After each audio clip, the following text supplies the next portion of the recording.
Évangile de Jésus-Christ selon saint Jean. En ce temps-là, Jésus arriva à une ville de Samarie, appelée Sychar, près du terrain que Jacob avait donné à son fils Joseph. Là se trouvait le puits de Jacob. Jésus, fatigué par la route, s'était donc assis près de la source.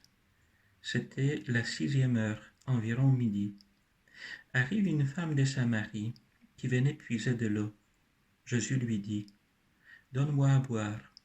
En effet, ses disciples étaient partis à la ville pour acheter des provisions. La Samaritaine lui dit, comment toi, un juif, tu me demandes à boire à moi une Samaritaine? En effet, les Juifs ne fréquentent pas les Samaritains. Jésus lui répondit, si tu savais le don de Dieu, et qui est celui qui te dit, donne-moi à boire, c'est toi qui lui aurais demandé, et il t'aurait donné de l'eau vive. Elle lui dit, Seigneur, tu n'as rien pour puiser, et le puits est profond. D'où as-tu donc cette eau vive?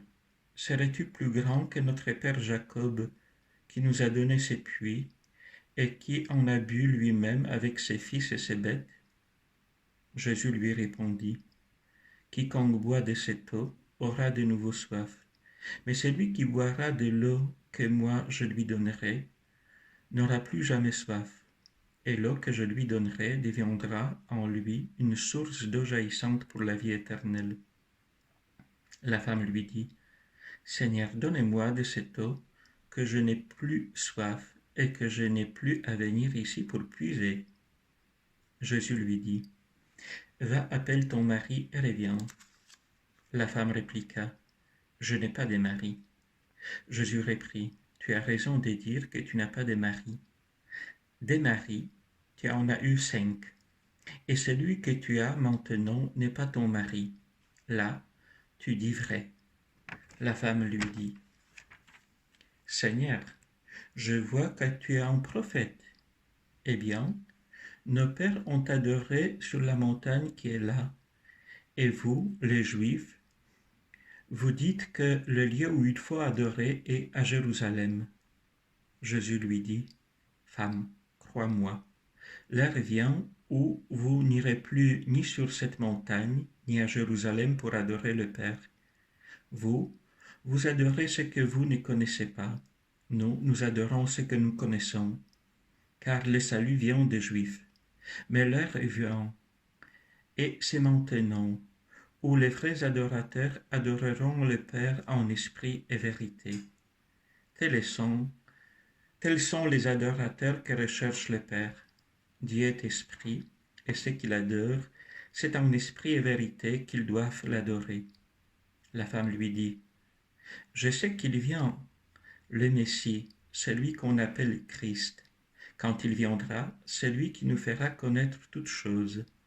Jésus lui dit, je le suis, moi qui te parle. À ce moment-là, ses disciples arrivèrent. Ils étaient surpris de les voir parler avec une femme. Pourtant, aucun ne lui dit, que cherches-tu? Ou bien, pourquoi parles-tu avec elle? La femme, laissant là sa cruche, revint à la ville et dit aux gens, venez voir un homme qui m'a dit tout ce que j'ai fait.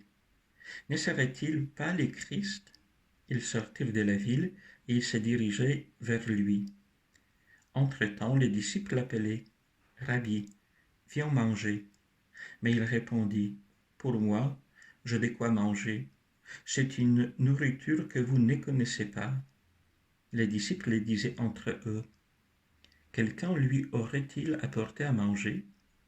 Jésus leur dit, ma nourriture, c'est de faire la volonté de celui qui m'a envoyé et d'accomplir son œuvre. Ne dites-vous pas, encore 4 mois, et ce sera la moisson? Et moi je vous dis, levez les yeux et regardez les champs déjà dorés pour la moisson. Dès maintenant, le moissonneur reçoit son salaire. Il récolte du fruit pour la vie éternelle, si bien que le semeur se réjouit en même temps que les moissonneurs. Il est bien vrai le dicton, l'un sème, l'autre moissonne. Je vous ai envoyé moissonner ce que vous ce qui ne vous a coûté aucun effort. D'autres ont fait l'effort et vous en avez bénéficié. Beaucoup de Samaritains de ces deux villes crurent en Jésus à cause de la parole de la femme qui rendait ce témoignage. Il m'a dit tout ce que j'ai fait. Lorsqu'ils arrivèrent auprès de lui, ils l'invitèrent à demeurer chez eux. Il y demeura 2 jours. Ils furent encore beaucoup plus nombreux à croire à cause de sa parole à lui. Et il disait à la femme, « Ce n'est plus à cause de ce que tu nous as dit que nous croyons. Nous-mêmes, nous l'avons entendu et nous savons que c'est vraiment lui, le Sauveur du monde. » Acclamons la parole de Dieu. Troisième dimanche de Carême, l'évangile de la Samaritaine, de cette femme qui est devenue la figure du peuple qui croit en Christ, qui arrive à croire. Et cet évangile, l'évangile que très souvent on dit tout simplement Jésus, c'est une source d'eau jaillissante pour la vie éternelle, c'est lui-même l'eau vive, ou dans les contextes de l'évangile, Jésus qui donne de l'eau vive, ça veut dire l'Esprit Saint. Cet évangile est donné toujours pour ceux qui se préparent au baptême, comme l'évangile du premier scrutin, la première étape juste avant le baptême, pour reconnaître sa foi, pour savoir qui suis-je vis-à-vis du Seigneur et quelle est ma foi. Jésus est déjà monté à Jérusalem après les noces de Cana que nous voyons, Saint Jean nous les montre. C'est pas n'importe quelle noce, mais c'est le Christ, le Messie, qui est venu pour épouser son peuple, pour lui offrir son amour. De ces noces, Jésus monte à Jérusalem. Là-bas, nous avons les signes très importants que Saint Jean nous montre juste au début de l'activité de Jésus, pas comme des autres évangélistes qui les montrent dans la semaine sainte, après l'entrée solennelle des rameaux. Ici, nous voyons Jésus qui purifie les temples et juste après, la première catéchèse baptismale, la rencontre avec Nicodème. Il faut renaître de l'eau et de l'Esprit Saint. Après cette catéchèse, Jésus descend en Galilée et sur son chemin, nous avons la Samarie. Ces pays que les Juifs pieux de l'époque contournaient de loin. Pourquoi? Ça explique cet étonnement de la femme qui dit « Comment toi, en Juif, tu me demandes à boire ?» Les Juifs et les Samaritains ne se supportaient pas. Dans l'histoire, ils se sont fait beaucoup de méchanceté les uns aux autres, réciproquement, et en raison de l'histoire. Samarie fait partie du royaume d'Israël, du Nord. Après la division d'Israël, nous avons le royaume du Nord qui tombe dans les mains des Assyriens en 720. Autour de cette année, Samarie, la capitale, est détruite et les gens sont déportés. Et sur cet endroit, les Assyriens installent le peuple païen, 5 peuples païens qui viennent avec ses divinités, avec ses idoles pour les Juifs. Comme cette installation ne passe pas trop bien pour eux, ils commencent, dans l'esprit de la religiosité naturelle, ils commencent à se poser la question, peut-être, il faut honorer le Dieu de ces pays. Et ils font une chose qui est insupportable pour les Juifs. Ils prennent une partie des Torah, certaines convictions, et mélangent ça avec leur culte païen. Et c'est pour cette raison les Juifs ne les supportent pas. Ils sont pour eux des falsificateurs de la foi, de l'unique foi. Ils ont pris du culte du vrai Dieu et mêlé avec le culte idolâtre.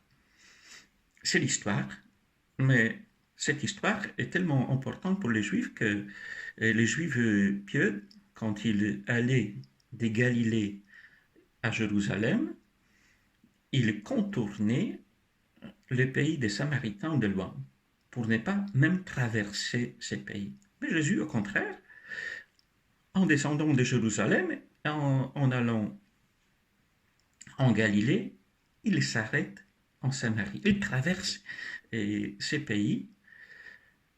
Saint Jean nous dit, voilà, c'était nécessaire pour lui. Est-ce que cette nécessité, c'est ces rencontres qui pour nous fait une catéchèse? Sûrement. Parce que pour Saint Jean, l'évangile, ce sont les signes que Jésus fait pour que nous croirions. Et nous voyons que cet évangile termine par la foi. Ce n'est pas par hasard que nous parlons de l'eau comme les signes du baptême et de la foi. La foi qui donne la vie éternelle. Et ce concept est déjà bien présent. Mais en revenant à cette histoire, Jésus s'arrête là où se trouvaient les puits de Jacob. À midi, le moment difficile, le chaleur, il s'arrête, il se repose. Les disciples sont allés chercher quelque chose à manger. Au début, le puits, c'est le lieu symbolique. Parce que dans l'histoire, on a 3 fois, dans l'histoire des patriarches, très important pour les Juifs, 3 fois au bord d'un puits, on a ces rencontres qui se transforment en mariage. C'est au bord d'un puits que les serviteurs d'Abraham trouvent Rebecca, la future femme des fils d'Abraham, Isaac. C'est Jacob qui rencontre son épouse, Rachel. C'est Moïse qui rencontre son épouse aussi, Siphor, à côté du puits. Alors, Jésus s'arrête à côté de ce puits pour offrir son amour, pour chercher son époux. Et où il la trouve? En Samarie, dans ce peuple qui est méprisé par les Juifs, mais déjà aimé par le Christ. Le salut est pour tous, même pour les Samaritains. La première bonne nouvelle de cet évangile. Et Jésus s'arrête au milieu de la journée, à midi, là où on est les plus fatigués. Et c'est étonnant parce que cette femme s'y rend à ces moments. C'est pas normal aller à midi chercher de l'eau. On ne travaille pas dans les pays chauds à midi. On se repose, on cherche une ombre. Quelle est la souffrance de cette femme, la nécessité d'y aller? Elle est tellement méprisée, elle veut rencontrer personne sur son chemin. Une question que nous pouvons transformer en question de nos relations, de nos regards sur nous-mêmes aussi. Qui suis-je dans ce monde? Mais elle trouve au bord du puits Jésus. Jésus qui dit « Donne-moi à boire ». On peut lire ça comme une simple demande étonnante. Cette femme exprime bien son étonnement. Comment, toi, en juif, vous voulez jamais traverser notre pays parce que c'est impur pour vous, vous touchez jamais les outils, les couverts des païens et tu me demandes que je te donne à boire. Mais dans cette question, nous pouvons voir déjà la dimension spirituelle. Donne-moi ton amour. Toi, est-ce que tu sais aimer? Cette question reviendra au moment quand Jésus sera crucifié. J'ai soif. J'ai soif de quoi? De l'amour de l'homme. Parce que c'est sur la croix que l'épousaille du Christ avec son peuple prend sa plénitude. La dimension fondamentale, il se donne entièrement à celle qui est sa bien-aimée, à nous, à l'Église.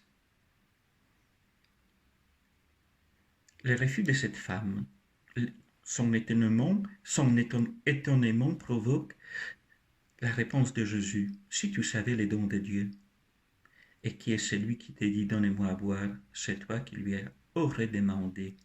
Si tu savais qui est celui qui te demande un petit peu d'amour, c'est toi qui aurais demandé de l'amour de sa part. Le vivre. Le vivre qui, au début, pour cette femme, c'est tout simplement une source. Et contre cette eau du puits, c'est pas l'eau vive, c'est l'eau qui stagne. Et une autre manière d'avoir de l'eau, c'était des citernes à l'époque. L'eau qui, très souvent, était de très mauvaise qualité. Par contre, une source, c'est l'eau vive, l'eau fraîche, la meilleure qualité. Et il pense au début de ça. Donne-moi, si tu peux, trouver une source pour que je puisse ne plus venir, ne plus me fatiguer pour mon travail. Ah oui, je suis bien intéressé. Mais Jésus déjà annonce le don de l'Esprit Saint. Alors, l'eau que lui donnerait deviendra en lui. Ça veut dire à celui que lui donne, à qui lui donne la source d'eau jaillissante pour la vie éternelle. Pour la vie éternelle. Seigneur, donne-moi de cette eau, que je n'ai plus soif. Très souvent aussi dans notre vie, nous disons au Seigneur, oui, oui, je suis bien intéressé parce que la vie me fatigue. Si tu peux améliorer ma vie, si tu peux enlever un petit peu de mes angoisses, de mes fatigues journalières, je suis bien intéressé. Si tu peux reconstruire l'image de moi-même que j'ai en moi, je suis bien intéressé, pourquoi pas? Ça peut me servir. Vivre en harmonie avec le monde, avec les autres, ne pas être emporté par mes colères, ne pas être bouleversé par les problèmes du mal, accepter que la souffrance fait partie de notre existence. Oui, Seigneur, donne-moi de cette eau, je suis intéressé. Et à ce moment, Jésus passe au moment qui donnera la compréhension. Va, appelle ton mari et reviens. Jésus qui touche l'existence de cette femme, touche son histoire, sa vie. On peut lire dans les textes à la lettre, vous voyez, l'histoire de cette femme douloureuse, 5 maris, et maintenant concubin, ou lire dans la dimension plus vaste, spirituelle, les idoles. Va, appelle ton mari. Jésus parle en araméen. Et dans cette langue, Marie, c'est le mot Baal. Baal comme Seigneur, le Seigneur, et Baal comme le nom d'une divinité païenne de ce pays. Le jeu de mots, mais le jeu de mots que nous pouvons dévoiler comme la demande. Montre-moi qui est ton Seigneur, qui est ton Dieu. Montre-moi, je vais les connaître. À qui tu sers, à qui tu offres ta vie? Et la femme répond, je n'ai pas de mari. Et ce dialogue étonnant, oui, tu as bien dit, tu avais plusieurs idoles. Et dans notre histoire, nous pouvons aussi dire, oui, j'avais des idoles dans ma vie.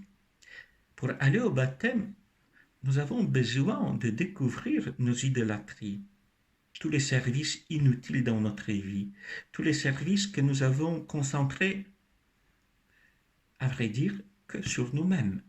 Parce que les idoles, c'est les prétextes pour se mettre au centre de sa vie.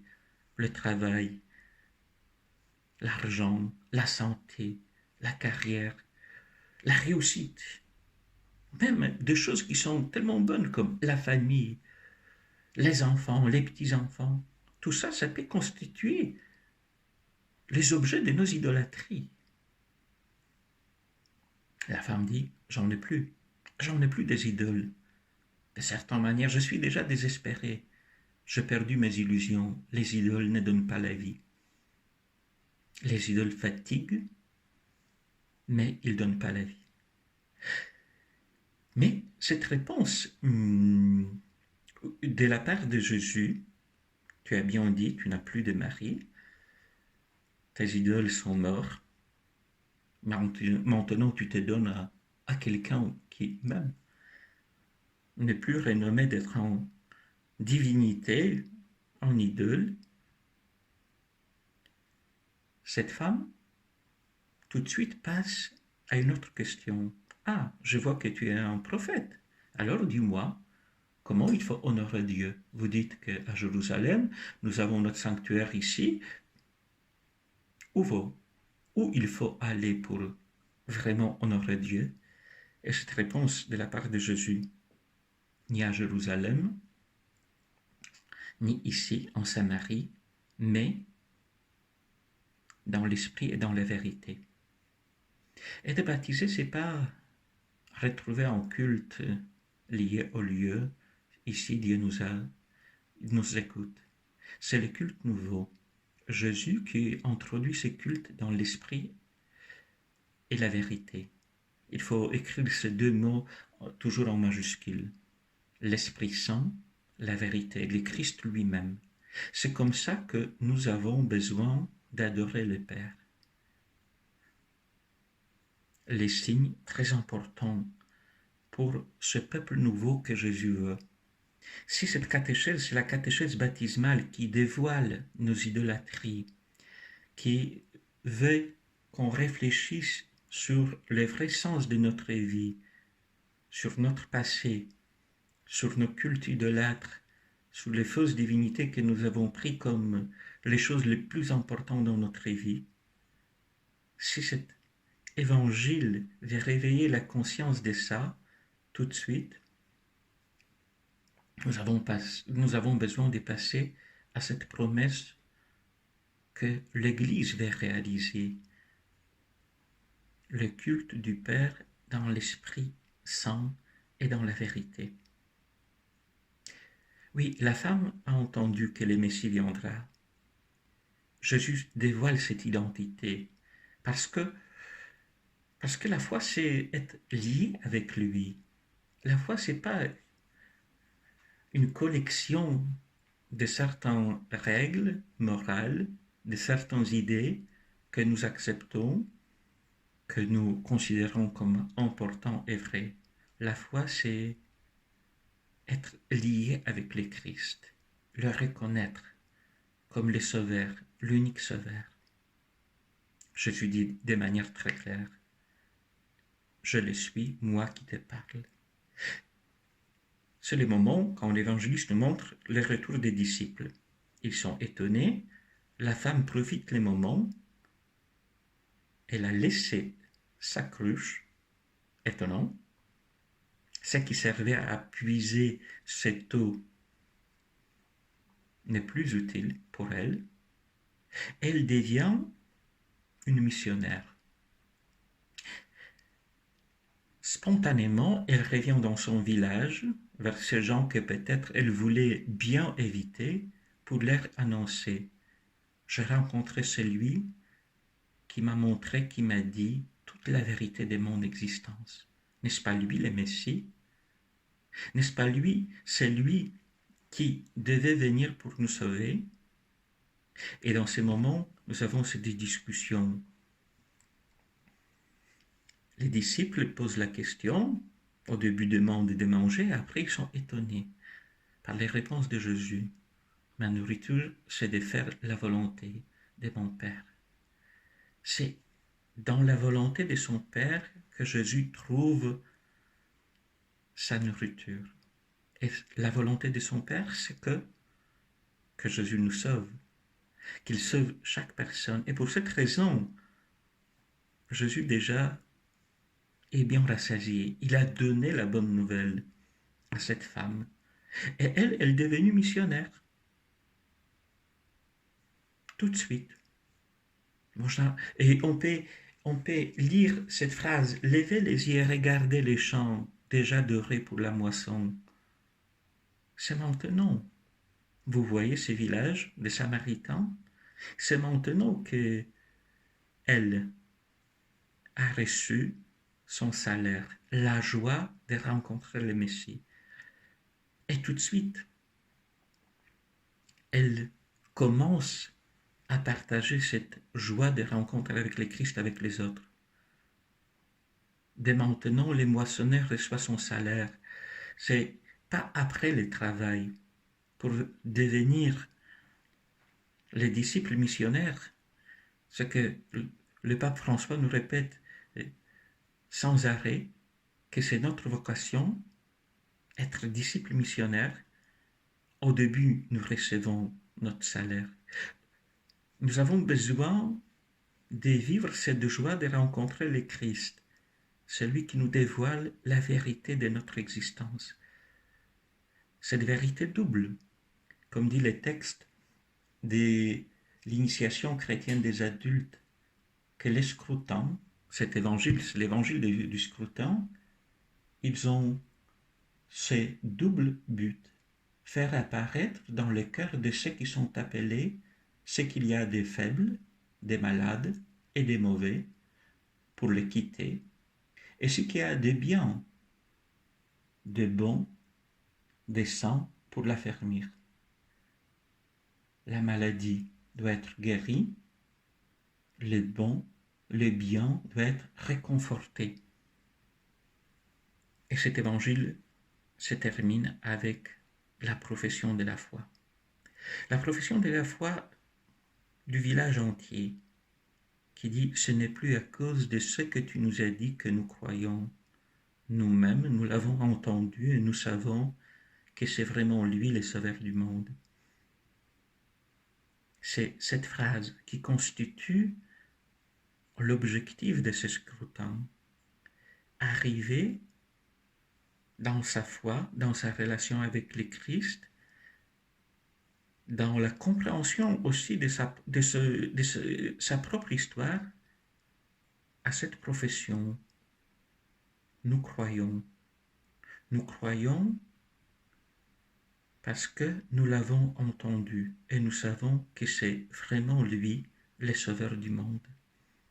C'est le premier scrutin, la première étape pour avancer vers la plénitude du baptême, de ce sacrement que nous avons reçu. Et chaque carême revient pour renouveler cette grâce en nous, pour que nous puissions revivre cette grâce à nouveau